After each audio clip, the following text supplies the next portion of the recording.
Kimbang TV. Suivez-nous sur YouTube et tapez Solo Kimbang TV.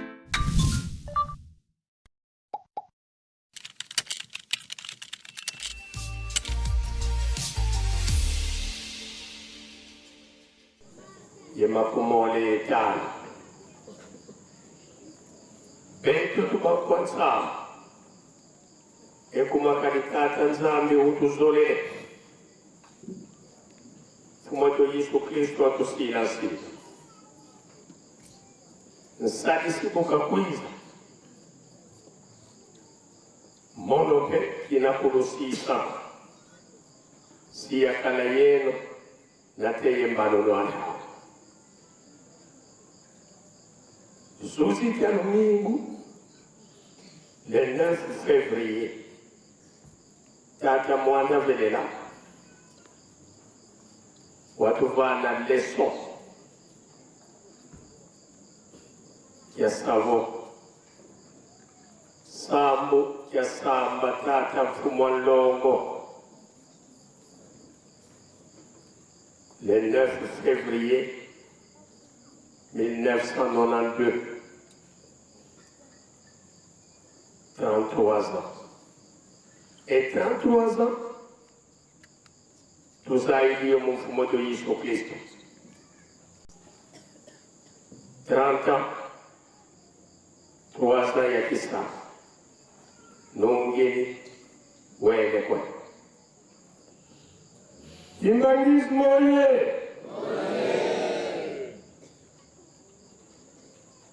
18 février 1992. 18 février 2025. Posso poter evocare tutto quanto e tata mfumo mbanza monito tata Andre Mbecha Kiangani tata Luengis tata Soyanzila Menga Mapungu Kili ku Kongo Central Mona Mongo wa Pita territoire ya Mwana mu secteur ya Bomabugu Lumbukia uno 33 ans Lumbukia Luyindulu Lumbukia Lusakumuno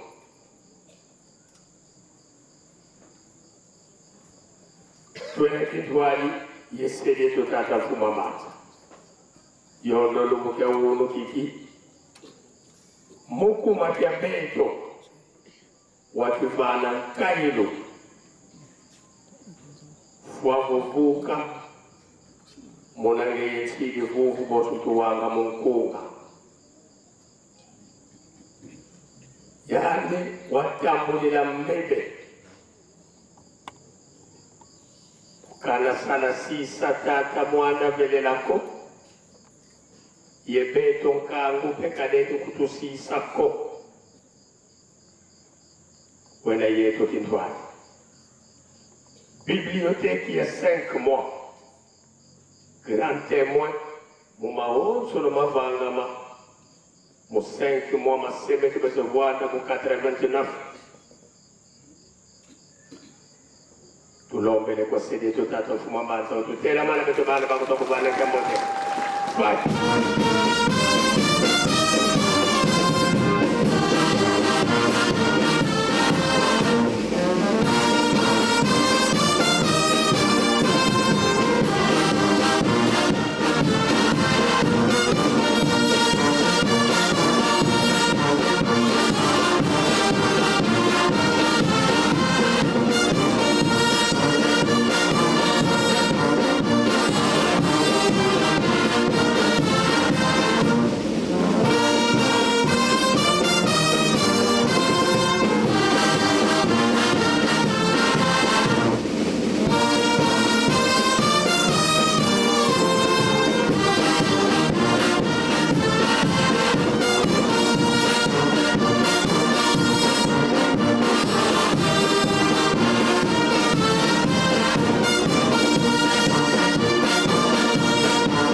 kubikeno moko twavana serie tokyambote munkumbwa se mwana tata mwana velela munkumbwa se ye mwana ye tata mwana velela serie to lendele kokuvana muzola kwa se ye mwana ye tata mwana velela twena kindwadi ye tata nzambi tata nzambi vakati kwa beto bana babantu kunsianhawe mimpuki minsumuki kansi nsilulu za mfumo tu Yesu Kristo vokwenda kakwenda kenda kutulombela nsadisi impeve ya nlongo ya kelika ilemba ninzatambula katika kanseiko fikambi kwa nififikuna yandi kintwani beto tubakwansamu ekuma silulu zizilungana na mubeto kupakongo bangu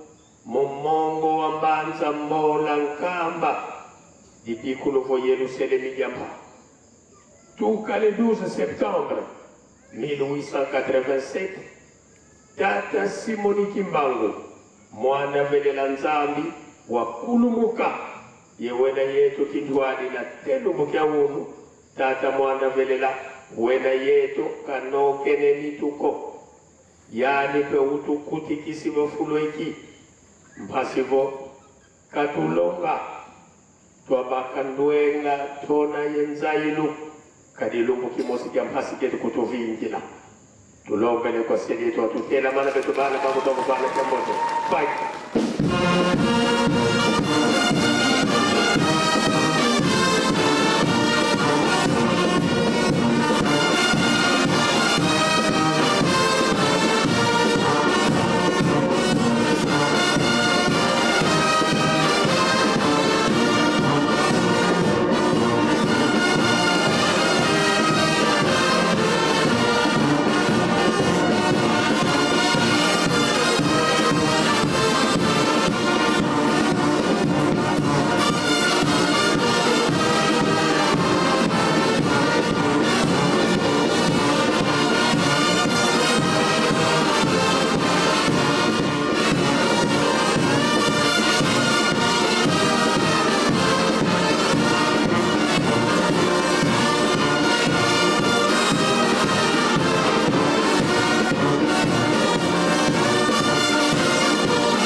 Tovana tata nzambi kyambote munkumbwa se mwane tata mwana velela munkumbwa se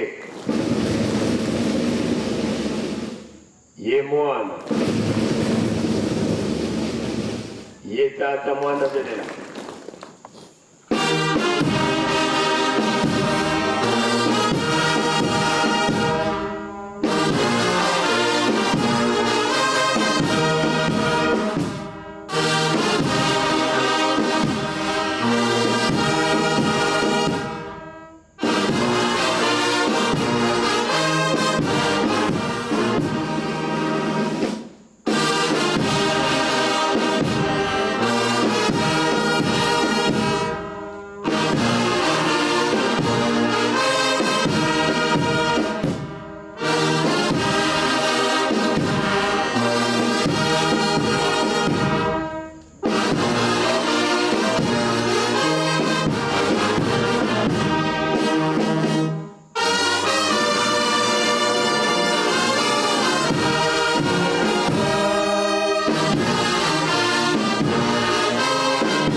wanzambito tata mwana velela ito bana bako tukulombela bakafulu watu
Kimbangismo oye!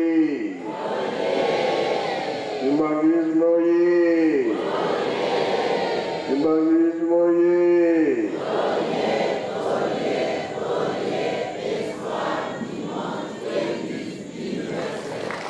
Kamba oye! Kamba oye! Kamba oye!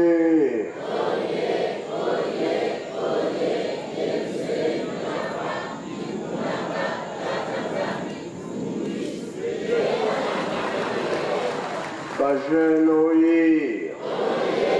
Bajeno oye! Bajeno oye!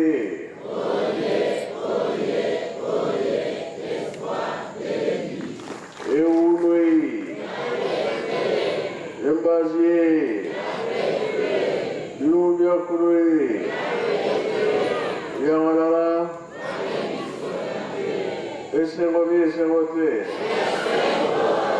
Kiese voga kiese kui. Sai voga sai kui.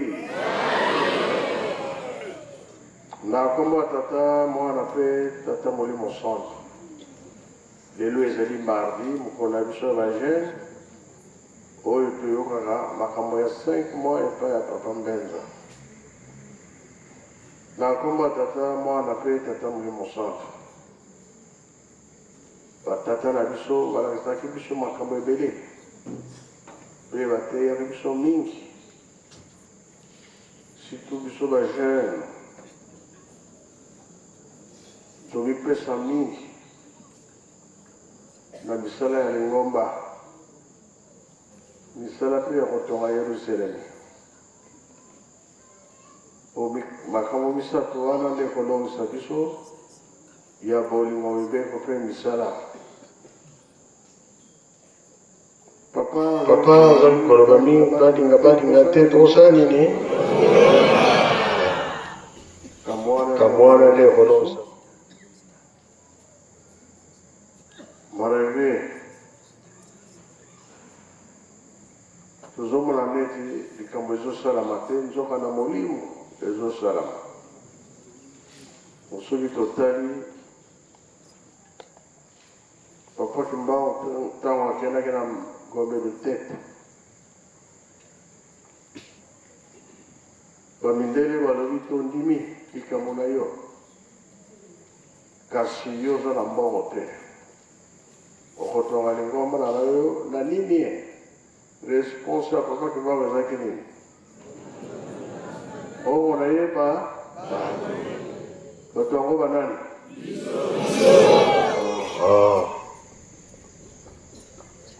oyo ezalaka ntongo totalika makambo misala tokoti mpe na bilanga nyonso na misala po ndenge toyembaka nzembo na lingomba tokoyamba bapai ya bauta epai na epai oyo ayebi nzembo wana ya kungewa mbasi tubonga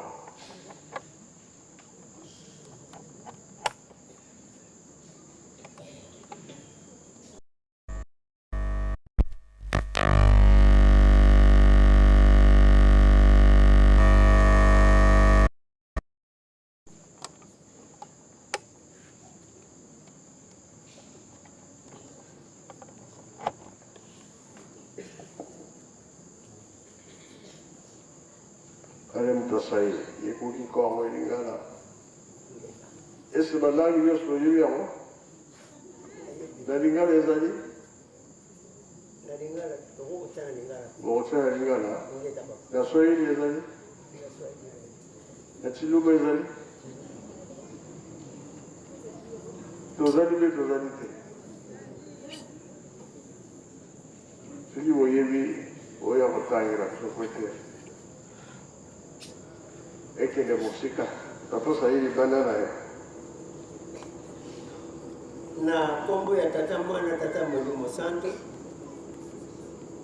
sa divinité papa Simon Kimbangu Kiangali envoyé spécial ya likolo na biso Yesu Kristo na fukami na makolo na yo mpe na pesi yo merci ndenge opesinga maloba enkunga membasi nubonga nusatambula makanda manza oyisu kunongonza kesa kenvilakana kwe enkunga membasi nubonga nusatambula makanda manza oyisu kunongonza kesa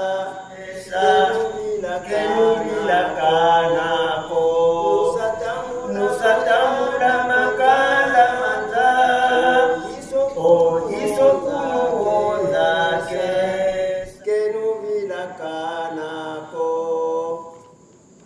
sekekwiza mufundise zula ya makanda magonzo manza munamana kanulungisila senwavuvamenamo sekekwiza mufundise zula ye makanda maonzo manza munamana kanulungisila senwavuvamenamo ye makanda maonzo manza munamana kanulungisila senwavuvamenamo nalingala elikoloba boye boyemba banzembo ya banjelu enkunga membasi mbonga nusakembelela nzambe se bosanzola nzambe mukonzi enkunga membasi mbonga nusakembelela nzambe se nusatambula makanda manza bokoyamba mabota maso ya mokili boyemba nzembo ya banjelu bokoyamba maboto ya mokili yesu nde akosanisa bino bokoki kobosana yango te azali koyamba na kosambisa mokili na mabota maso ya mokili na maoyo alakelaki bino po bozwila yango kimia bokoki kobosana yango te na français likoloba boye Entonnez les chants des anges. vous rassemblerez toutes les nations du monde, les tribus du monde, les races du monde. Jésus, celle qui va vous unir, qui va vous pacifier. Vous n'oublierez jamais cela. Entonnez les chants des anges, vous rassemblerez toutes les nations du monde, les races du monde, les tribus du monde. Jésus seul qui va vous réunir, vous pacifier. Vous n'oublierez jamais cela. Na Swahili bazali.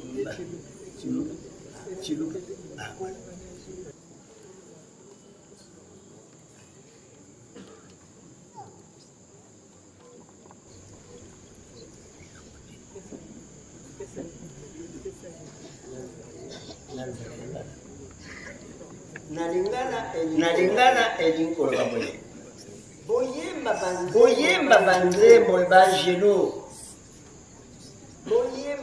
boyemba banzembo ya banjelu bokoyamba mabota maso ya mokili mukina jatatu jamana ndi yanyuma mwingi musambu abanjelu kujiba tutumine kwa twetu kujungula lwa kutu Yesu nde yimba yimisambu ya banjelu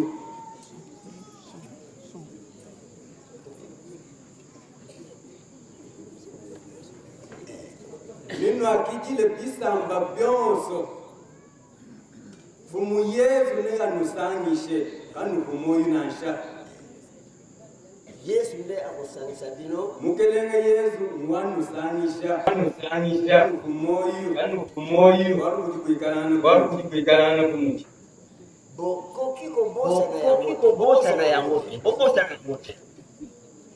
azali koyapo na kusambisa mokili ujulo kwa kulungulisha kuloba kujuma fumu Yesu nalo kwa kutulungulisha na mabota maso ya mokili bisamba byonso byapa kuloba na maoyo alakelaki bino mumalu wonso akatula yayi ajamwenekeleni nde bokozwila yango kimia kimutu gitupetela gitalala nansha mvito mikala byonso ebi byakambibwa kunyuma kwa mvite gitalala gikikilo kujibana batatu nzambi tatu nyuma mwisi boyemba banzembo ya likolo yimba imisambu ya mujulu bosanzola nzambe mokonzi samunayi mukalenge nzambi bozalaka na mpikiliki na makasi yikalayi ni bukitu ni bukolo bonso bokoki kobosana makambo kali wana te kumoyi bwalwe bunansha boyemba banzembo awa na mokili yimba imisambu pabulobe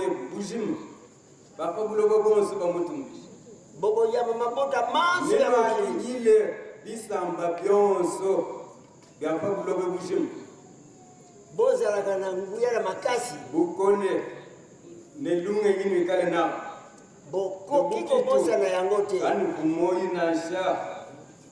kanu kumoyi nasha lamai nikala yinu bukitu twakushikisha mukelenge nzambi tatu nyuma mwingi tosakilila wasakilila baba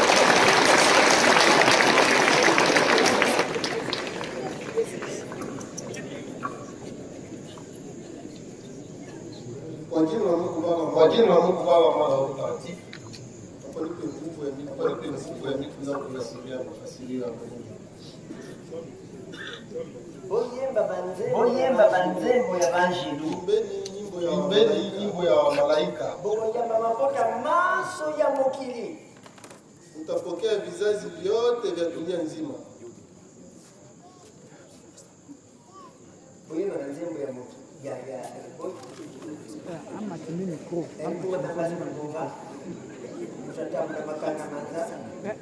Yesu nde akosangisa bino Bwana Yesu ndiye atawakusanyisha ninyi wote vizazi vya dunia. bokoki kobosana yango te Hamuweze kusahau. boyemba banzembo ya banjelu Imbeni nyimbo ya malaika. bokoyamba mabota maso ya mokili Mtapokea vizazi vyote vya dunia. Yesu nde akosangisa bino Bwana Yesu ndiye atawakusanyisha. bokoki kobosana yango ata moke te Hamuweze kusahau hata kidogo. azali koyamba na kosambisa mokili Iko na kuya juu ya kuhukumu dunia.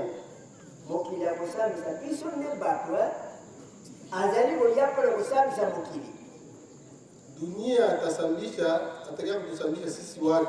na mabota maso ya mokili Na vizazi vyote vya dunia. na maoyo alakelaki bino Na yote alitwaigia boshimila yango kinya kuikamatia hayo usalama. bokoki kobosana yango ata moke te Uweze kusahau hata kidogo. boyemba banzembo ya likolo Imbeni nyimbo ya juu ya mbinguni. mpona kosanzola nzambe mokonzi Juu ya kutukuza Mungu mfalme. bozalaki na makasi Mukuwe na bidii na nguvu. bokoki kobosana yango te Hamuweze kusahau hata kidogo.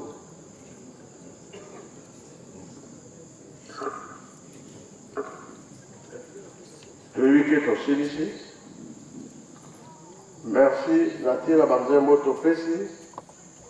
Toye Mbayango Soki, Papaya Baye la Rabiso, Bautaka Musika, Bamindele Tu Batumwin, Kiki Bayaka na Yelu Selemi, Tango Wanande, Toye Mbayango Banzembo, Papaya.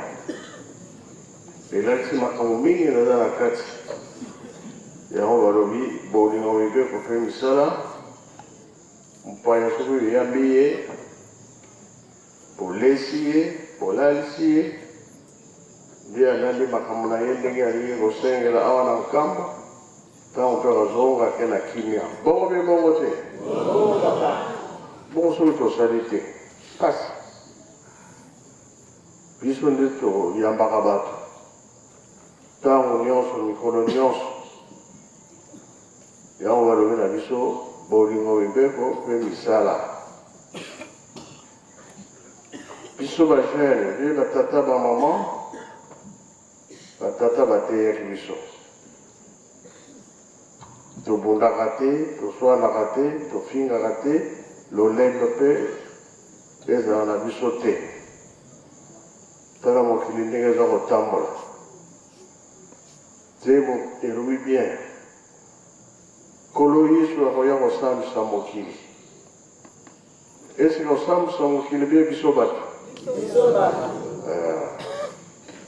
Jambe pe alobaki ya kosanso bato te biso kaka nde tozala okobongola mokili na ndenge mosusu yango balobi totika mabe tosala malamu ntango wana soki ekoki kosepela nde kozala basine de temps ezomonana mingi ntina ezali ye moko tata nzambe aza kotambwisa biso ayebi de wana biso bakimbangiste tobosana te makambo nyonso bapapa baza koloba na biso balobi yerusalemi fo etongama yerusalemi mpe ekozala na misala nango lingoko mpe ekozala na misala nango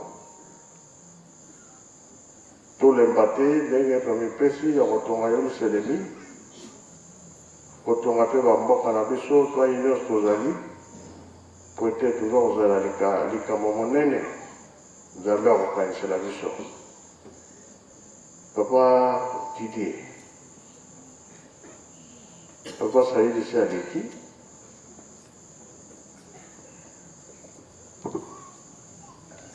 tuna yo sikoyo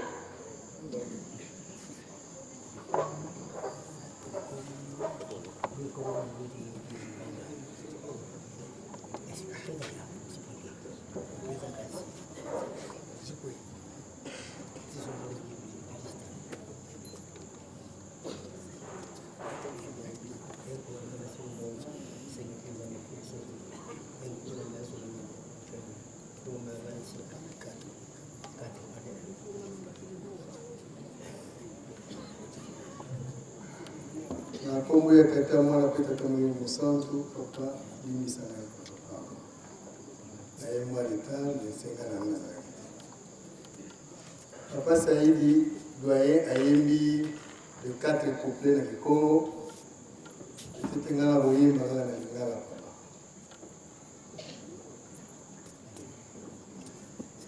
oyemba banzembo ya banjelu okoyamba mabotama mokili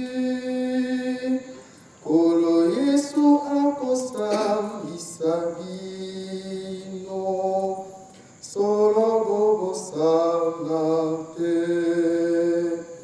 okoyamba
indi akubikisaka bino solo bobosana te yembela kumisa Yesu mokonzi wete indi akubikisaka bino solo bobosana te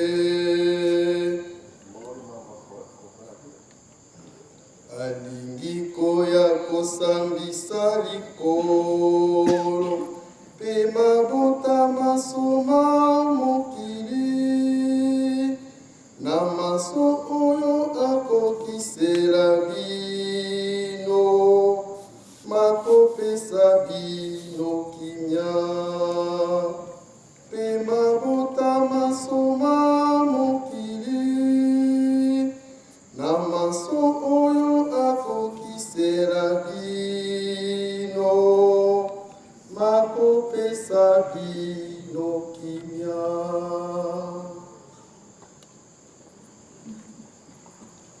Bon, merci. Toyoki pe tolandi. Bongo bien bongo te. Papa ya bakoya pe bakoya te. Bayaka pe bayaka te. Ah. Oyo likamo monene. Yerusalema ya sika. Eza bongo pe bongo te. Mkolo wana mkolo akoya. Nayebi te. Nde yango wana nzembo soki mopaya ye toyembelaka ye nzembo wana mpona kopesa ye mbote bapapa balobi tolo na tobokola misala mingi ezozela biso oyo ezali ke papa mfumalongo yebisaki papa kulutu ntango ekoki coopérative ebana nayebi te papa mbenza liloba papa alobaki esalamaka mpe esalamaka te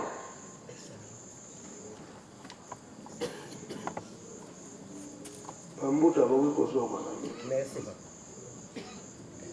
merci papa likambo wana esalamaka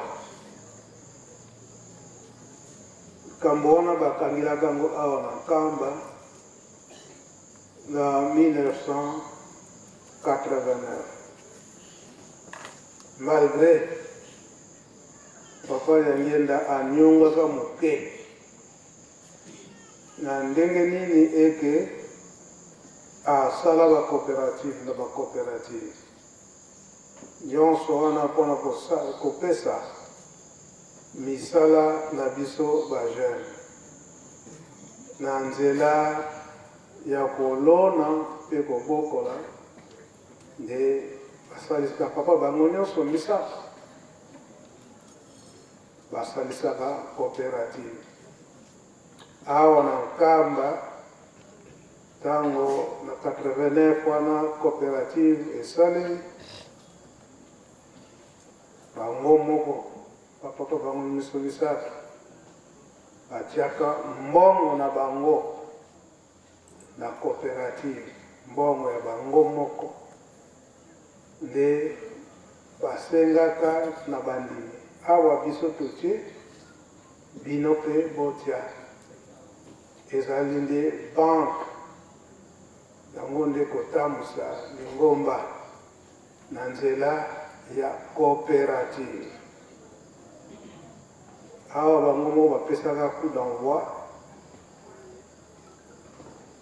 likambo yango esalamaki kasi ngai na koloba mingi te me toyoka ye moko papa mfumalongo papa jangenda kotima ndenge nini alobelaka yango me na kati na coopérative aye mpe kolobela makambo ya mibeko surtout mibeko ya nkamba manso oyo tozali komona lelo batata esi balobelaki yango biso bandi metata simo kimba lokola basali kosala biso rappel na makambo nyonso wana malamu tolandaka yango pamba te toyebi ete bapapa bazali nde banzambe bango nyonso misato papa Kisolokele, papa Dalonde, papa Daniel Dakwati. Soki tolandi makambo na bango te ekozala na biso mpasi na ntango wana yango nzembo ebimaka na école secondaire awa mimba banda ekoyembela yango oyo bakoyembaka butulembo wilanga mase kenda sizakala yetu bana peut-être mama Clément donc koyeba ntango nini wana nzembo ezwamaki na ndenge nini mais avant toyoka nzembo toyoka nanu maloba na ye moko papa Dengenda ndenge nini alobelaki makambo ya coopérative mpe makambo ya mibeko na Yelusalemi presse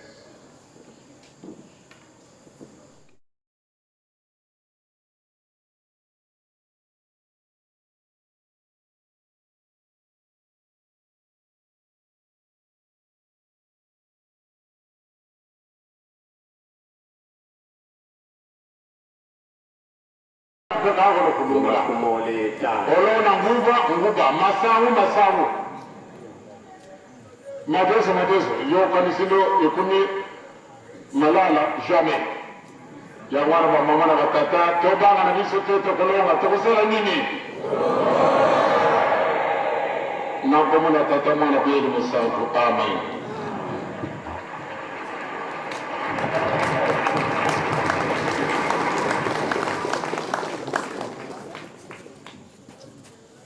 yango wana matebise bapapa banangenda na biso bana na ye mikolo tozolobela mingi likambo ya kosimba elembo oyo bapapa batikelaki biso esika bapapa batikelaki yo ozalaka kaka wana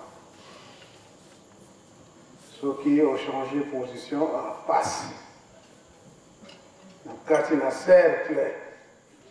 cercle wana bapapa batikaki biso tozalaka kaka wana malgré koningana ekomi makasi na kati na lingomba kasi yo ozalaka kati ya cercle oyo bapapa batikelaki biso yango ndenge boyokani ezali papa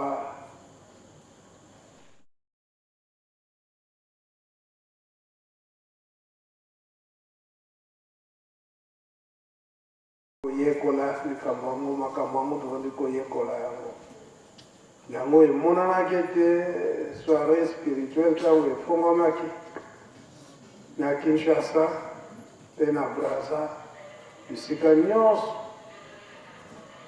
bapakani bakotaka mingi na kati na lingomba oyo bakotaka ntango wana balekaki kutu oyo babotami na kati na lingomba na kati na mibeko yango topesi nzela ya bapapa paster botali biso bachapitre ndenge mafumaloba alobeli yango okombo ya tata ya mwana mpe tata molimo sana merci nkolo na kopesa biso maloba tolandi na maloba ya papa Fumalomo mokonzi ya lingomba mokonzi ya kule na ntango wana papa Dengenda na Zaï chapitre 1 verset 7 à 9 au sauté toqué na 12 à 18 Esaïe 1 7 à 9 12 à 18 na komba tata mwana peli mosan mboka na bino ebebi bavile na bino eziki bapaya bazali kosilisa bambuma ya mabele na bino. Batiki eloko moko te, ekomi lokola mboka Sodome. Obele Yerusalem, moto etikali lokola mwa ndako na kati ya elanga ya vino, lokola ndako ya matiti na kati ya elanga ya ndunda, lokola ville oyo bazingi na banguna. Soki Yawe ya nguya nyonso atikaka ndambo ya bato na biso te, mbele tozali lokola ville ya Sodome, mbele tokomi lokola ville ya Gomorre. Toke na verset 12 à 18. Tango boyaka liboso na ngai, nani moto alobaka na bino boniata na lopango ya ndako na ngai? Botika komemela ngai mabonza ezangi ntina. Nakomi kokima milinga na yango. Nayini bafeti na bino, ezala ya sanza ya sika to ya mikolo ya kopema, ata feti ya ndenge nini na kombo na ngai. Masumu na bino ezali kobebisa yango. Naboyi bafeti na bino nyonso, ata oyo ya sanza ya sika. Ekomeli ngai kilo, nalembi kokumba yango.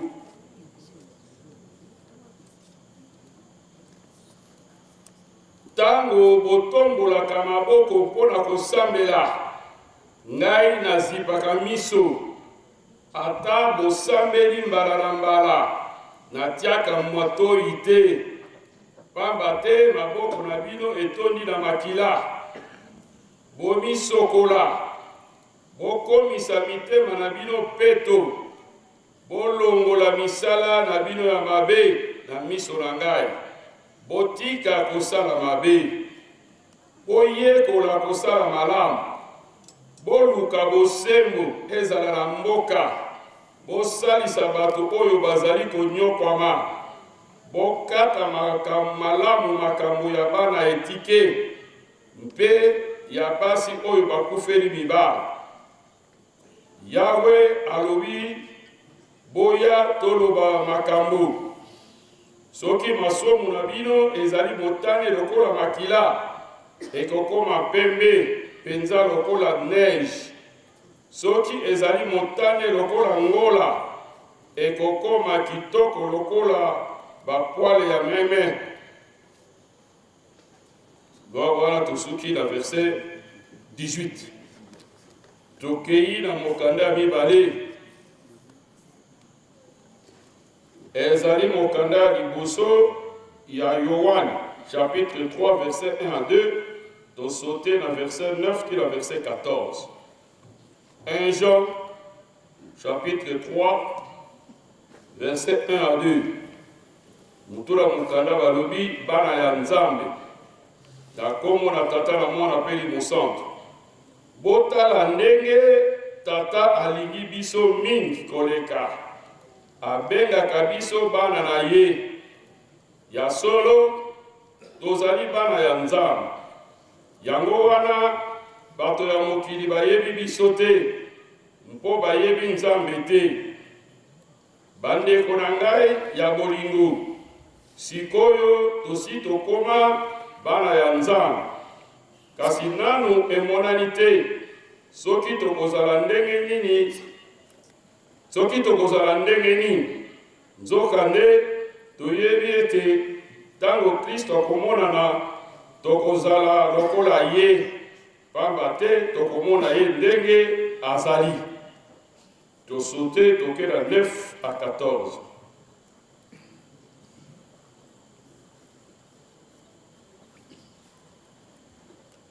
Moto nyonso oyo azali mwana ya Nzambe asalaka lisusu masumu te, mpo nguya ya bomoi oyo euti na Nzambe ezali na kati na ye. Boye asalaka masumu te, mpo Nzambe azali tata na ye. Tala ndenge tokoki koyeba banani bazali bana ya Nzambe mpe banani bana ya Zabulu. Moto nyonso oyo aboyaka kosala makambo ya bosembo mpe alingaka ndeko na ye te azali mwana ya Nzambe te. Makambo bosi boyoka uta ebandeli yango oyo tosengeli kolingana. Tozala lokola Kaina te, ye azalaka moto ya Zabulu. Yango wana abomaki ndeko na ye. Mpona nini abomaki ye? Ezali po Kaina azalaki kosala makambo ya mabe. Nzoka ndeko na ye azalaki kosala makambo ya bosembo. Bandeko, bokamwa te soki bato ya mokili oyo bazali koyina ngai, koyina bino. Biso toyebi ete tolongwe na liwa mpe tokomi na bomoi. Pamba te tozali kolingana. Nzoka nde moto oyo alingaka bandeko na ye te atikali moto akufa. Akomora tata la mora peli bosanto.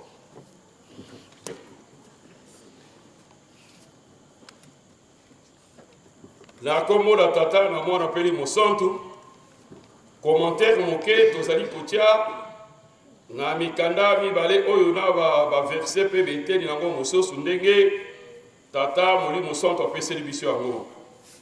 Na mokanda ya Isaïe, na chapitre 1 verset 7 à 9, 12 à 18, tokangisi yango nyonso kakaboli yango libiteli misato. Eteni ya liboso ezaleli ya bandimi to état moral du peuple. Na mokanda oyo Ezaïe azali kolakisa biso ndenge pasi monene ekomeli bavandi na Yerusalemi mpe Yuda na ntina ya lolendo mpe nkanza oyo ezalaki kati na bango. Ezaïe azali kopesa message oyo na libota oyo bayebi Nzambe te. Nzoka nde nyama kutu ayebi mokonzi na ye. Kasi Israel ayebi Nzambe na ye te to mobikisi na ye te. Kasi tozali komona bolamu ya Nzambe epai na libota oyo ye moko apona. Kuna tokoki kolotanga ndenge Nzambe moko aponaki libota na Deutéronome chapitre 7 verset 7 à 8. Aponaki bango po bazalaki monene te to bazalaki kitoko te, mais kasi aponaki bango mpo na lokumu na nkomo na ye moko. Soki toleki na Deutéronome 7, 7 à 8, tokokende kotanga mpe na Actes des Apôtres chapitre 13 verset 18 à 19. Misala bantoma zomi na misato, zomi na mwambe mpe zomi na libwa. Kasi na ngambo ya Israel, malgré koponama Nzambe aponaki bango, bana Israel bazalaki na ingratitude, bazalaki na reconnaissance na Nzambe te. Na kati na bolingo oyo Nzambe azali kolakisa bango kaka mutu makasi kotomboka epai na Nzambe. Yamara tokotanga na Psaume 109 verset 4 à 9. Esika Nzambe azali kolinga bango, kasi bango bazali kokoma banguna ya Nzambe. Nzambe alingi bato, mais kasi bato balingi Nzambe te, bazali kotombokela ye. Israel azali kosangana na bato ya mokili mpona koboya Nzambe. Yango nkolo Yesu azwilaki bango lisese ya Mosamalia ya malamu. Na Luc chapitre 10 verset 30 à 37, les bons samaritains. Bango nyonso bamoni aza na mpasi kasi bazali koleka. Kino Mosamalia nde ayaki kosalisa ye. Nkolo Yesu nde samusunani bon samaritain, ye kaka nde ayaki kosalisa biso. Yango wana soki mpona mawa na ye Nzambe te, nde Israeli nyonso esilaki nye nde ekokanaki na Sodome na Gomorre. Toyebi histoire wana na Genèse chapitre 19 verset 24 à 25. Genèse chapitre 19 verset 24 à 25. Wana tolobeli ezaleli to kozanga mobeko oyo ezalaki na kati na bana Israël liboso na Nzambe na bango. Irreconnaissance, ingratitude. État religieux ya bandibi lolenge na bango ya kosambela. Bondeko nini ekoki kozala kati na libota oyo état moral na bango ekokani na Sodome pe Gomorre. Topesi boturo de batu oyo esambeli na bango ezali malamu te liboso na Nzambe. Koyoka na nini ekozala libota wana na Nzambe. Lokola biso lelo bosangani nini ekoki kozala kati na pole na molili. Pole na molili batambolaka nzela moko te. Butu ekotikala kaka butu, moi pe ekotikala moi. Nzambe akozala kaka Nzambe, Satana pe ekotikala kaka Satana. 2 Corinthiens chapitre 6 verset 14. 2 Corinthiens 6 14. Yango Nzambe azali koyina mbeka ya libota oyo ya mbindo. Yango azali pe lisusu koboya koyoka mabondeli na biso. Pamba te Nzambe ayini mutu ya nkanza, mutu ya nkanda, mutu ya désordre. Kasi Nzambe ayokelaka mobele bayenge bene. Proverbe chapitre 15 verset 29.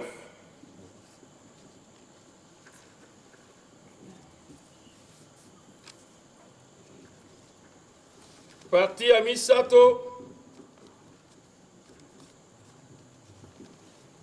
misato tozali kolobela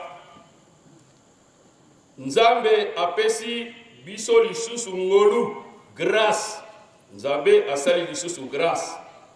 Nzambe azali koloba lisusu na libota oyo ye moko aponaki mpona kopesa bango bolimbisi ya masumu mpe mapamoli. Yango alobi ete boya tolobela na elongo. Tomoni ete Nzambe ayebi mabe manso esalaka bato. Kasi soki azali kolobela bango azali mpona kopesa bango bomoi mpe kolongola mibunga na bango nyonso. Sika boye soki Nzambe azali kobenga biso lisusu tovanda elongo tosolola, biso tokosala nini? Biso toya epai na ye kolobana elingi kolakisa nini? Kolobana na Nzambe ezali ete biso tozali babungi mpe toyeba ete tokoki kosala likambo moko te soki ye Nzambe azali kati na biso te. Na yango soki tokoyokela ye, tokotosa maloba na ye, tokosala bitinda na ye, yango na kaka Nzambe azali kosenga epai na biso. Nzambe azali kobenga libota na ye na kobongola motema. Nzambe azali kotinda biso na repentance. Mpo ye alingaka mingi botosi kembeka etumbami.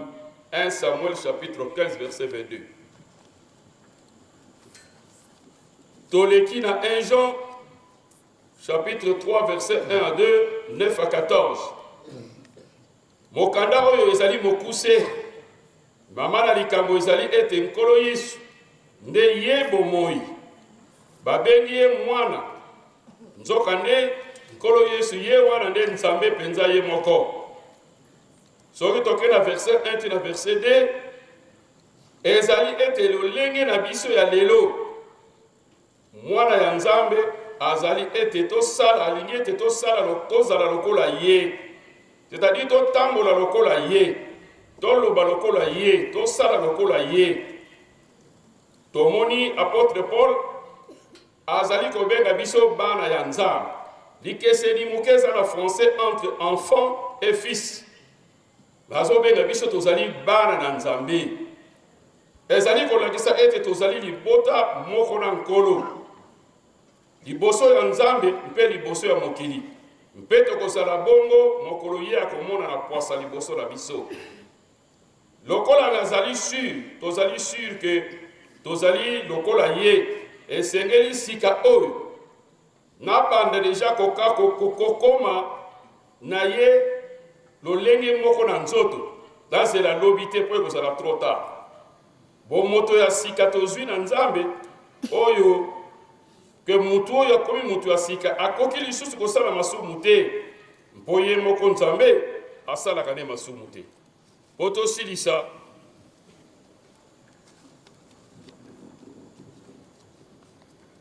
na verset 9-14 bazali kolakisa biso bolingo ezali elakiseli ya bomoi ya nzambe. To esika ezali bolingo ezali kolakisa présence ya nzambe. Yango Jean abandaki na kolobela boyengebeli to justice, sika abakisi biso bolingo. Soki ozali koyina ndeko na yo elakisi ete misala na ye ezali malamu, kasi oyo yo ezali mabe. Ndenge tolandi papa diange na yobi bazali koyina ye eri misala na ye ezalaki malamu, oyo bango ezalaki mabe.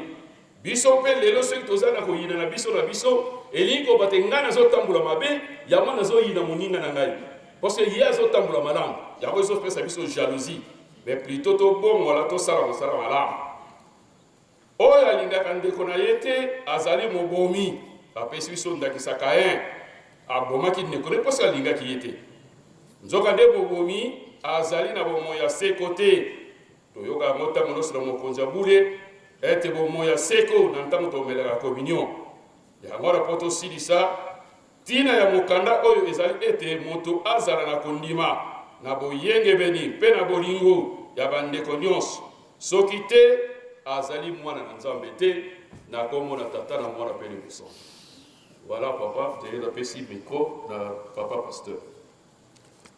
Merci. Nakomona tata mwana tata moyo moson. Merci Kolo. Nandeko pesi biso. Tokosala lisusu exégèse ya 2 textes te. O ezala lokola une longue prédication. Tokobeta sete na makambo mibale dans l'ensemble ya 2 textes. Ya liboso tolandi na message ya tata mokonzi ya bule papa Diangena ya 1990. Effectivement, en 1990, le 2 avril 1990, dans Matali Mayo, Papa Diangena alobaki banda lelo bino nyonso to nati bino na molongo ya bana ya tata Kimbangu.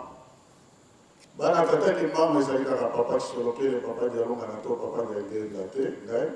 Mais bino nyonso nati bino na molongo ya bana ya tata Kimbangu.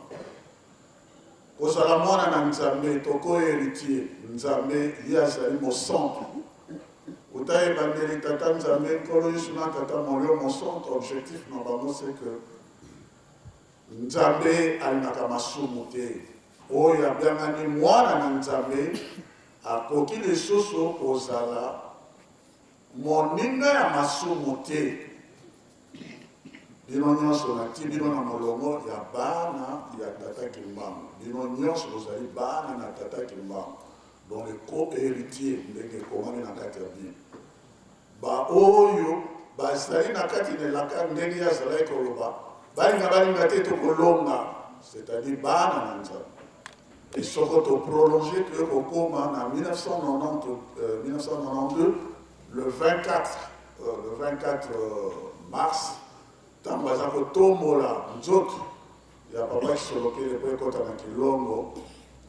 Papa Diangena azwi maloba alobi banda lelo mikolo tozali kokende 1992 le 24 mars alobi mikolo bizali koya bokomona bana bakimbangistes, les vrais kimbangistes, ils feront de grandes démonstrations.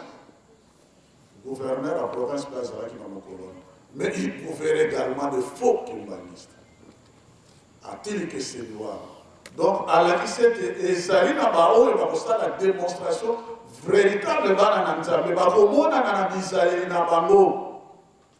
Et bokomona pe bao il va zali ba faux kimbangistes. Na bizali na bango et komona na bikeseni wana ya lobela kia. Donc, Ezali Olobia Kalaza Kolobasi. Je ne veux plus revenir na exégèse ndenge papa pasteur Kabé Malobi. Mais je vais terminer par Obeta Sete na likambo. Papa nasalaki voyage en Afrique du Sud, à Johannesburg. Quand on a connu à Johannesburg, papa, pasteur Simon, azali appelé en Monaki, en Afrique du Sud. À Memelinga, mon élément comme ce travail, professeur d'université en Afrique du Sud. Azali protestant baptiste. Tata n'a pas professeur. À Memelinga, il y a lobby, mon école, azali na posa koyeba makambo ya tata Kimba.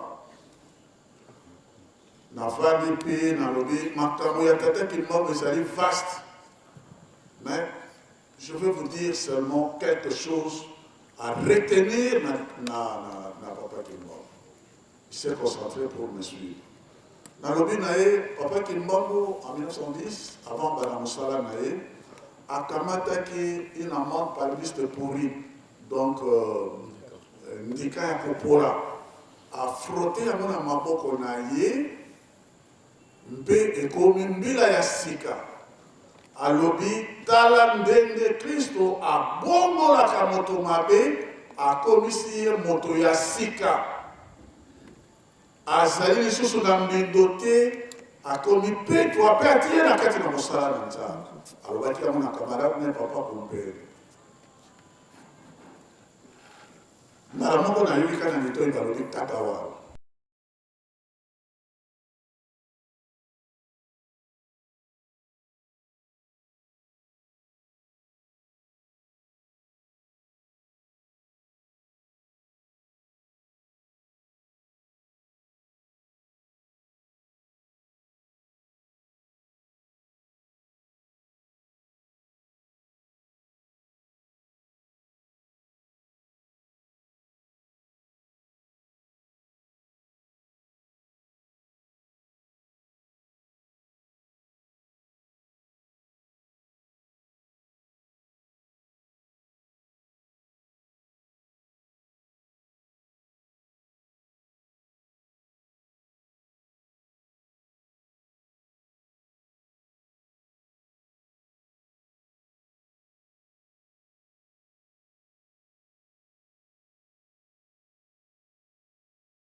Bienvenue sur ma Solo Kingdom TV.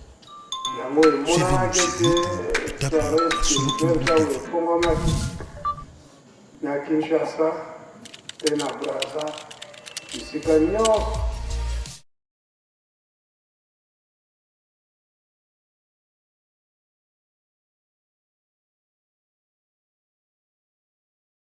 osalisa biso mpona yango mais ce travail awuti na Johannesburg ndele awuti na Johannesburg aye kaka mpona likambo moko atali tata mokonzi abole papa Simon Kimba Mokiangani oyo afandi na kati na biso papa avec tout le respect atali ye te namoni na misu na ye on dirait mai ebali kobima arougir abali kobima alobi na ye papa na yokomisa ngai mosantu likambo nalobelaki ye ya ndika kuna ekoteli alobi donc soki okutani na papa Kimbangu ye atransformaka moto mpe akomisaka moto mosantu na nzela ya tata Kimbangu solosolo moto abotamaka mbala mibale mpe akomaka mosantu mpe mbindo elongwaka na kati na ye mpe akomaka mosali na nzambe ya solo. C'est véritablement le chemin du salut. Et puis papa dit alors on a un livre dans les comment le kimbalisme, la voie du salut. Alors dit papa le dit comme sangai mo santo. Bon, n'a pas mon parler. N'a mon délai n'a mon tourné. Bon mi sangai vanina de poser cette question. N'a na sengi kamamonen. Il y a sengi papa a commissaillé mon sang. Ndeko na biso montomwini, ndeko na biso kimbangisi, azali mpe musicien, asengaki mabe te. Mais lokali boso bokonzi na likolo manso ekopesa. Ye asengi papa akomisa ye bosango. Et papa amwana nalobaka mingi foko oyeba nzambe, olinga nzambe, otosa nzambe, yamwana nde ezalaka elonga. Tala mondela uti musika, un professeur d'université a enseigné papa, a bongo la ya transformé le corps handicap au polawana, a comme mon sang. Et puis papa le dit merci. A enseigné na papa, il allait rester un mois ici, papa le dit non, il faut zo. To bibia wa tokei, tant que to bibia, moni bat bazo me ma banga, ndenge bato le bana. Bato bazo me ma banga, non, tozo tonga caméra. Je peux aller. Donc, il y a un truc qu'on a pour c'est quoi on a appelé un mais c'est travail.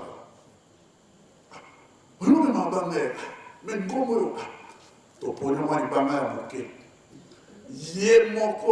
a poli à tout kamata kafuma na ibanga pour récupérer retard et surtout sera comme au centre kana mokolomoko. Akamati di banga monene to bomisi nkata tutie na mutu ati ba photo pe baba bateka ka ya mondele wa batie di banga na mutu alobi oyo ndai moko tukapolo botie na mali suso bino boponela kindai to bakisi le suso ya muke to ponela ki to tie na mutu abundi na ngwaza iko toka komata un professeur Baptiste mais dans la ndenge bonzambe ekotele moto auti musika te biso to yaka soko to konana to boka kalibanga me ye ami kitisi libanga na malembe babanga no sukuli balepo akitisi amo na malembe tama to sozo na nzela na le poso ya etabe na le etabe na kamati poso na bwaki il a fait arrêter le véhicule abi nkamba oyo na mboka oyo mobimba terre sainte. Il faut chercher une poubelle pour te boire avec ta poubelle. Comment la poubelle là? Non. Bon, Dieu carrément toqué là. Donc, il considère que le pays est une terre sainte. Et n'dénépé, papa, a lobby la texte. Biblique comme le bichot total, il a ça la seconde exégèse. Nkamba oyo ezali torche, comme une torche. Oyo, mokili mobima et comme un trouble na kubeba. Mais nkamba ezali torche mabe pe kozala oyo awa te parce que avant ezali torche mpe bofandi bokonzi na kati na temple yende akomisaka bato bosantu yango wana nde nangala nabakisa mpona nazwa ntango na ye te yende akomisaka biso basantu donc soki okutani na papa kimbano vous n'êtes pas transformé ndenge yo ozalaka ozali kaka na ndenge wana sete yokutanaki na papa kimbano kamata ndakisa lokola moto lokola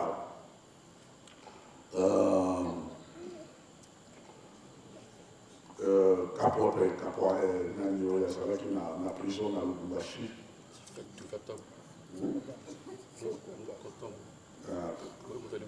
non oyo azalaki impliquant assassin wana oui, papa, le nom va me venir, tata wana, asalaki sokoke na nani, yamonde lakisaka, elakisaka monene ya, sokokutani na papa kimbam kibwasi. Samaka poke yende, asalaki brigand assassin ya kosakanate. Cellule ya papa Kimbango na cellule na ebati yango mondele a construire yango kaka ezala des cellules jumelées face à face pour que samaka poke yende abima kuna tango bakotia papa Kimbangu abukaya kufa bino, c'était seulement une bagarre entre prisonniers. Mais papa Kimbangu a transformé Motowana d'un assassin plus que alors a transformé Mbete à Kotissier Benalola. Motowana a dû transformer. Yamana moni bamindele bango nyonso to balobi tatoyo azali solo molimo mosantu. Parce que a koki ko transformer motu ya boyete un brigand assassin à niveau yo akomisa ye mondimi akomisa ye moto ya bosembo ya bosantu ya kimia. Yamana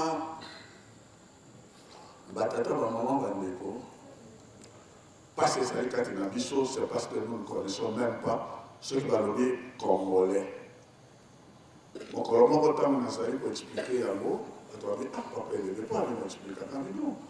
Moi que ça a comment vous les habitants de leur pays, vous devez savoir pourquoi Congo là. Ceux qui vont dire Burkina Faso, c'est-à-dire le pays des hommes intègres, Burkina Faso. Ceux qui vont dire Laodicée par exemple, ça veut dire Bateau, il y a Bossemo. Alors, Congo, ce qu'on dit congolais, ça signifie, ça vient du verbe konga. Konga signifie pacifier, dorloter, tranquilliser. Ce qui va nous dire Congo, c'est le pays des hommes de paix. Et c'est les Mboka Yabatuna Kinya. Donc, par contre, ça va battre la Bitombate, par contre, ça va battre la Mogoulouté. Et c'est comme cela que l'église humaniste est une église non violente. Biso tozalaka bato ya Kinya, bato ya Mogoulouté. Et surtout, ce qui moque à la biso, ils allaient par définition, pour lire ça dans le dictionnaire Laman, cité par le professeur Vatican. Donc, ce que nakati ya la dictionnaire, baza ko lakisa l'étymologie à mon Congo. Bato na Kinya, bato na Bilanga, bato ya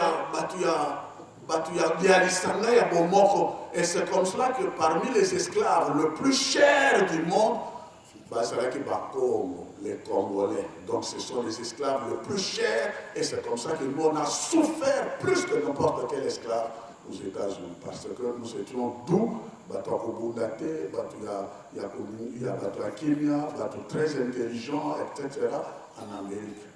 Donc, Ezaline, Ndenge, Nzambe, Asala, Bisso, depuis Bangkok, on a Bisso. Maintenant, Tata Kimbangu allié pour renouveler un mot, pour apporter à Bisso, Batuya Kimia, Batuya Boboto, Batuya Sengo, Batuya Kosala Bilanga, pour Nakoyaba Batunyo Soto. Ce qui montre Azali na Kati na Ikamoanate, c'est que à la contrat qui Papa Kimbangu. Il y a un frère kimbanguiste. Azali montre Kosala le sous Massoubouté. Akabana na Massou, Azali mon centre. Azali Montoyo, Akoma et Kela Mouyasika. Voilà, papa, ce que nous pouvons ajouter dans la brillante exégèse pour le papa Kabemba Pesek. Merci, papa. Papa, photo stick à l'île Malamoko. Papa, Moukonzaboule, avant tout, Bima Abakisi, était Azali Komon en bon wanate, dans le message Oya Lekisaki, Mokolo ya Yenga Oya l'équipe pour l'antenne na comportement ya biso ba commerçant na kati na ba wenze ezali kaka ba commerçant te na biso ba transporteur ba oyo baza na ba parking kuna na Mbanzangungu soki ba moni ba client batondi bango pe ba matisi biloko ba kolitana yango eza ko pesa influence na makambo ebele à tous les niveaux mokonzi ali amona mbongwana Nantina na likamwana tozela te secousse eye la biso donc ya monde papa zo insister pour batu mingi bazali kolanda biso batu mingi bazali koyoka biso mokonzi liloba ya mokonzi ezaka mobe soki alobi esengeli na biso tolanda pe tobongisa yango na moi pe tant toyaki tomoni jeteki awoti kosala théâtre na ye awa mpona biso. Donc, Bikamwara Mokonzarobi, Azwa Komona Nano Mbongwana te parce que Azwa ka retour ya makambo oya lobaka pote ayeba soki solo ibondimi na biso ezali kokende liboso. Ezali ne bongo parce que likambo wana emonanaki na monkoto nga zokamata ya kala nga okamata oyo ya sika na kati ya monkoto mokolo wana papa ngengenda nga nasala mposa kolenga kati asengi bamemele mikati ntango bamemele mikati amona mikati ekoni abibi libanda nini boye non bazosala mikate na ekonda me bokonisi mikate bo bino bokonisi mikate awe ebanda na makolo na ngai elingi koloba keke ntanza mobima mikate nyonso to bakokonisa yango effectivement ça c'est comme ça mona mikate ekonda konda. Alors biso awa na nkamba soko biloko tomatisi talo emati mokili mobimba mais soko toketisi talo tobongisi awa na nkamba na makolo ya ye moko nzambe soko biso toketisi talo ya biloko nyonso mpe mokili mobimba kosala nini ifo epanda awa na nkamba Yerusalem yango nakakanokakisi na nkoma tatamwana mobimisa.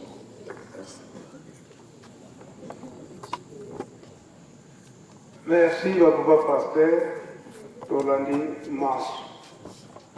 Tangonde, papa, Nenge Baraka a 5 mois.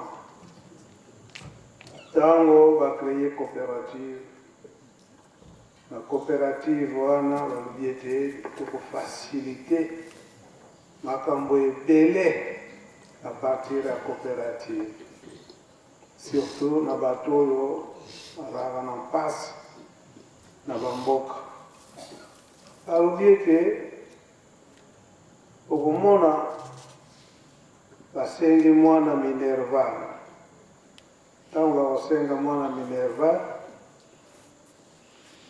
mama akosala bakwanga donc bakwanga ne asali calcul na ndenge monta basengi mwana na école mpona minerval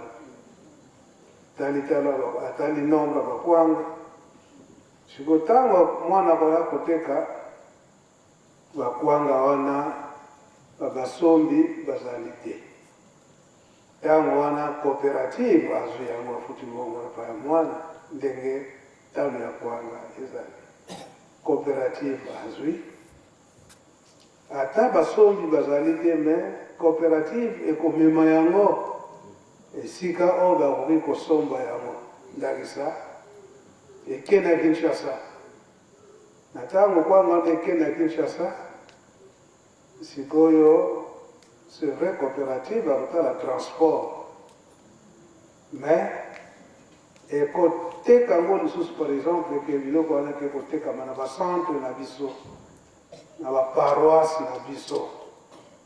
Bon. Par exemple, euti na Nkamba ou bien euti na Lutendele mondimi nyonso akomona talo te kasi akomona kaka ke biloko wana ya mapamboli eza boye te kosomba epuis ntango mpe bango bateki bakoteka yango bakolanda te na ndenge bacommerçant bakoteka na libanda. Donc, il faut voir qu'il y a un hectare.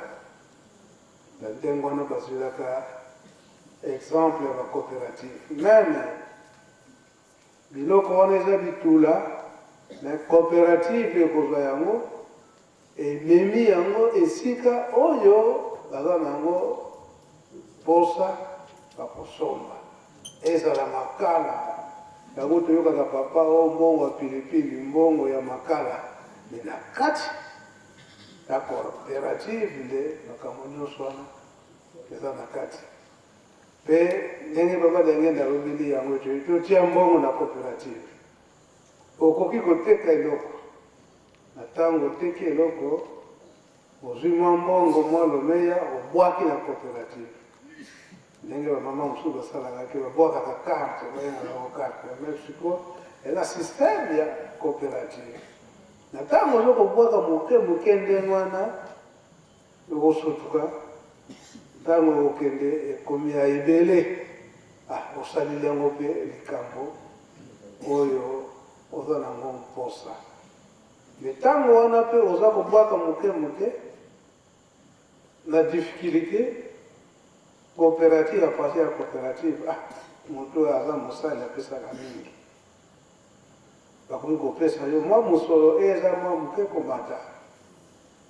po ete olongola likambo oza nango ntango sikoyo banda koteka malembe ozokende kobwa kaka coopérative eza korécupere kaka na ndenge oza kobwa kaka donc en quelque sorte banque ndenge wana bapapa balobelaka yango na 5 mois ndenge mpe ye moko tolandi yango na maloba papa yengenda ezalaki mpenza ndenge wana na yango kaka litei makasi na ntango papa somoki baongianga nasali yango lisusu malamu ekufa te ndenge papa alobeli yango na message neke ekufa te yango toza komona eke biso na kati ya agriculture abankuma mbanza yango nyonso misato banda koloba ete fo kolona chaque jour ntango oza kolona chaque jour ozali mpe korekolte mabele toza nango bebo na kati na coopérative ntango toza kobwaka toza kosala toza koteka kuna mpe toza kosomba par exemple ndenge papa alobelaki yango tokadia papa akisolokele vous aurez des quotas dans des sociétés lokola sucrière oza na kota kuna ngomba ezwi na talo ya usure ntango ekoya na kati na coopérative mpe akoteka na talo moko ya mwase na bapaysan obie biso toza kolona basardine ainsi de suite parce que oza kosomba na prix ya gros na coopérative mpe akoya koteka na prix ya mwase na bapaysan na ndenge mpona kozwa makasi oza na posa ya sardine surtout na ntango wana bakaye mpona bana classe pendant les vacances bana baza kosala barecolte bafufu baza kokausa baye koteka na coopérative kuna na kati na coopérative bana bakozwa bakaye kamisusu kozomonaki bakabelinga bakaye me bakabeli yo te parce que na mwa fufu wana okotisi basali calcule bapesi yo mpe na prix moko ya se yango bamindele bamenda kosala oke kosomba mwa eloko bapesi yo matabiso aza kokalkule na ndenge eloko wana ekoki kokute mpona koencourage yo mpe lisusu akotravaille na perte te donc coopérative eza nde eloko ya ndenge wana epuis biloko ekozanga te na coopérative parce que motu nyonso aza na eloko mpo eza na tomate koloba te ke batomate ekobeba so nazwi yango ekobeba mais coopérative azwi kaka mpona koencourage bapaysan po te balemba te na kocultive donc esika wana malamu tososola likambo yango ndenge papa kolobake aza na posa ya mbongo ya bapilipili ya batomate lisango nyonso ezalika koteka sauf manioko oyo ya kolia awa na nkamba batekaka te wana gratuité pondu batekaka te mais le reste koteka na kati na coopérative kaka na bakisi wana mpona nga na telemi wana okoma tata mwana tata molimo mosa tokoki kozonga te. Merci papa na mina pesaka précision moto wana prisonnier wana komone mwamba kati boye mwamba kafodwe voilà merci bonne précision. Merci papa Mbenda, merci Bambuta tolandi mpe maloba ya papa Bambuta ozela nano wana yaza na mituna moko na kotuna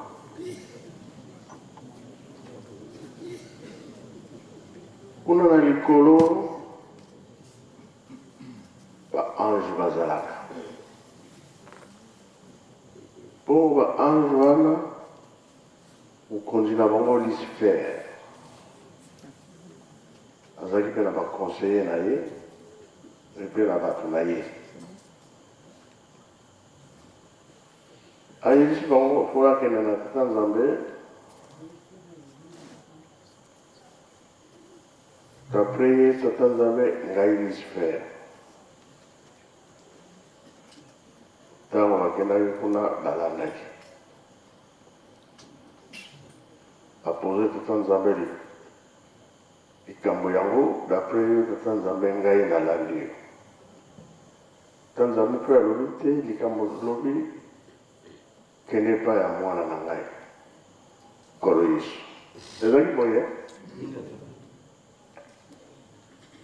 akanisaka ye azaso na mwana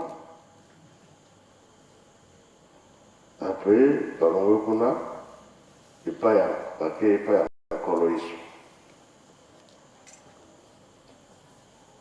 apose question d'après tata nzambe ezali yo mwana na yo mwana na ye kolo yesu après yo kolo yesu ngai nde kolo alobi te likambo opose nga question akende pa nani molimo santo alors banetre bazalaki wana après disfaire quand ozwi biso bakiti ye na se ebo banetre wana bakendaki wana banetre wana papa motu otuli babwakamaki na elongo na lucifer na boye bazalaki banetre na boye bazalaki nsima na lucifer bango nyonso toutes les deux catégories bazalaki injecté du ciel babwakamaki bongo na biso bakurani ya tata simoki mbango banetre bazali bi bazali te papa pase na tune siko netre wana bakotangela bango ndenge nini kaka ndenge ezalaki na likolo kaka Papa neutre à Zarakaté, papa.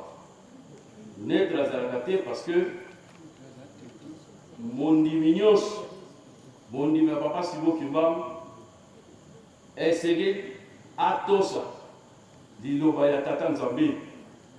Présentement, si vous allez là, papa, mourir au centre 4-4 Nabiso. Oh, yazali mondimi, croyant que bagiste.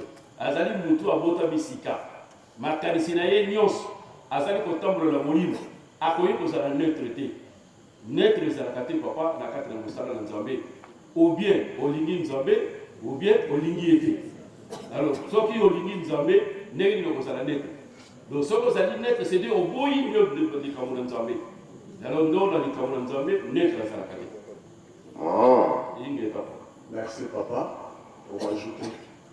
Et c'est Katama déjà depuis le colloque, Alobaki. Pour le moment, ils ont dit boye.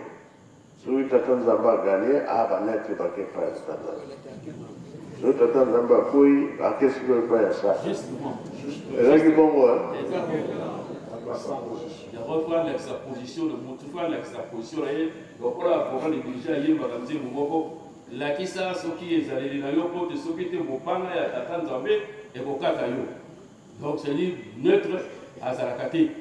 Donc ce qui ok dans Nzamba longi ok dans Nzamba. Ce qui Nzamba koi ok dans Sata. C'est-à-dire vous allez nous limiter. Et bon, l'attente en coloïs, les acteurs là-bas, on y a ta photo là. Et là ici.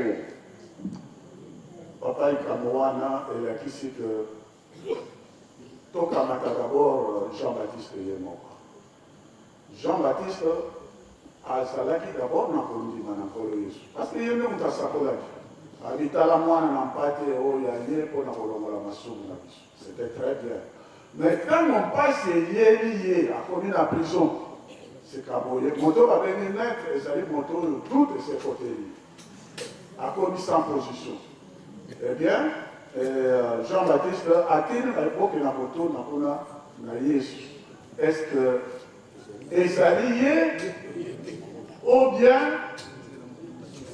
tokotela mosusu akoya ntango nkolo yesu ayoki likambo wana esali epasi finalement moto ya Jean Baptiste ekatanaki histoire wana tokoki kokema na detali te moto azali maître azali moto oyo azali déjà doute ekoti na kati na ye obie ye te ntango bakoloba bon voilà papa simongi mamotiangani tata molimo mosantu nzambe kati na biso ne bandeli ya ndebi epuis par après soko baepreuve bamikakata na ye abandi kotuna ye obie ye te ntango mosusu ye te nakoya koteba akomi sans position akomi lokola ndoto ya papa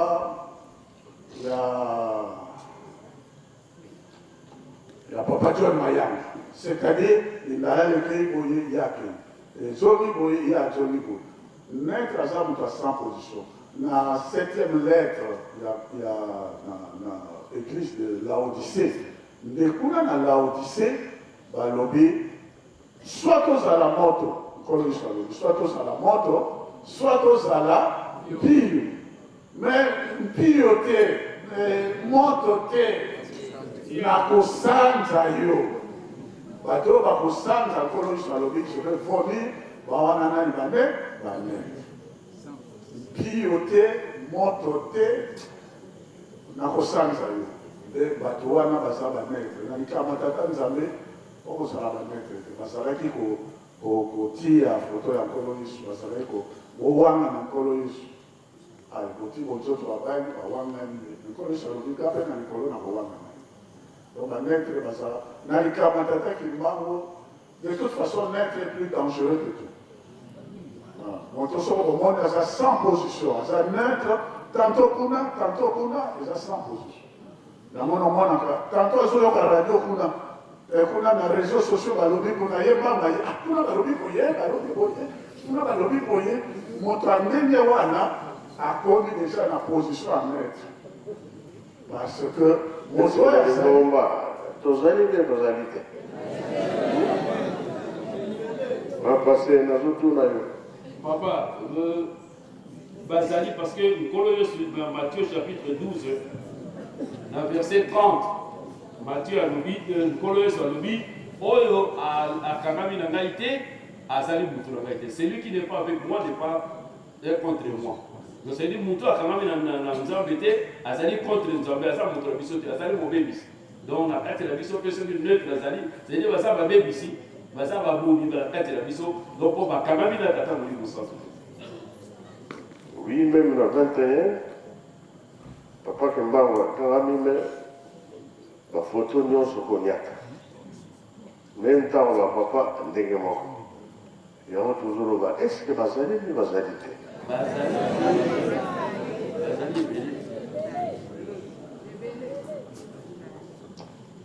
likambo te kasi na nzembo toyembaki liboso nkolo yesu akoya kosalisa mokili biso moko tolobi mokili te kasi biso bato ezali boye ekoyebanaka na ntango mpo na lelo tosilisi na kombo tata mwana mpe tata mosantu amen.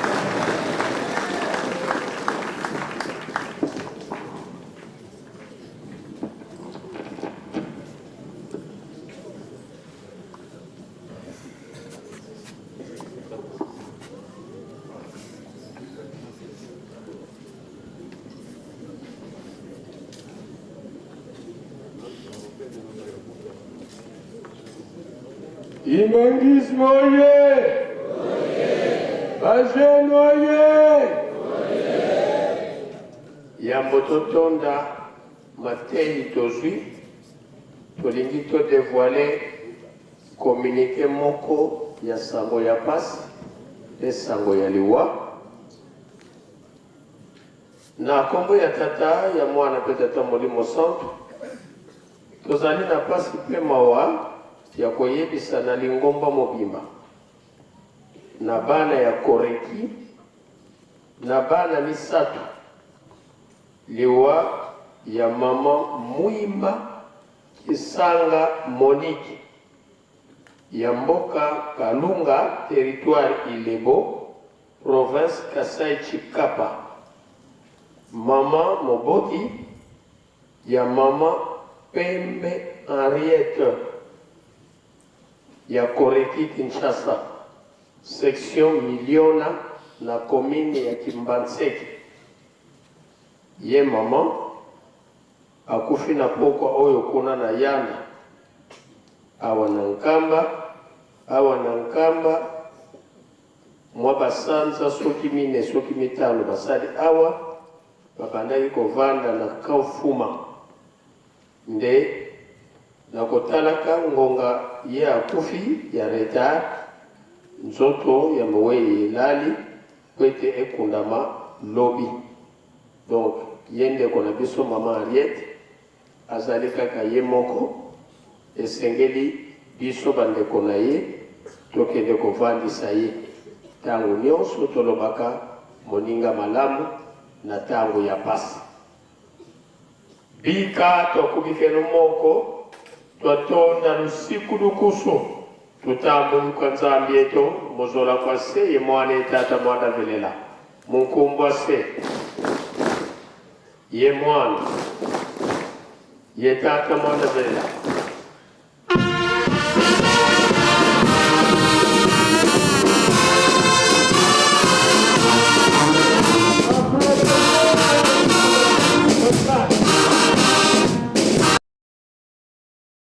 Bonjour la famille, bienvenue sur Masolo Kimbang TV.